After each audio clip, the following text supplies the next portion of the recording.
Hi friends, welcome to creative ideas episode number 20. ముందుగా అందరికీ భోగి శుభాకాంక్షలు. ఈరోజు దోసకాయతో ఏదైనా ట్రై చేద్దామని తీసాను, కానీ దీని మీద ఉన్న లైన్స్ చూశాక నేను నా మైండ్లో ఒకటి ఫిక్స్ అయ్యాను. కానీ అది ఎగ్జాక్ట్గా వచ్చిందా లేదా అనేది నాకు తెలియదు. అందుకే ఇదేంటో గుర్తించి మీరే కామెంట్లో చెప్పండి. నేను అనుకున్నది వచ్చిందో లేదో నేను తర్వాత వీడియోలో చెప్తాను. అలాగే అందరూ పండగకి అమ్మ వాళ్ళ ఇంటికి వెళ్ళారా ఫ్రెండ్స్? నేను వెళ్ళలేదు, మా అత్తయ్య వాళ్ళ ఇంట్లోనే ఉన్నాను. ఎందుకంటే 8 months అని వెళ్ళకూడదని ఇక్కడే ఉంచేశారు.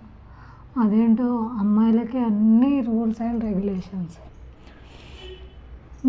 మీ సైడ్ కూడా అంతేనా ఫ్రెండ్స్? 8 months, 6 months, 4 monthsలో ఎక్కడ ఉంటే అక్కడనే ఉండాలని చెప్తారా? నాకు అలా చెప్పి నా ఫస్ట్ సంక్రాంతి ఇక్కడే ఉంచేశారు నన్ను. Please like, share and subscribe.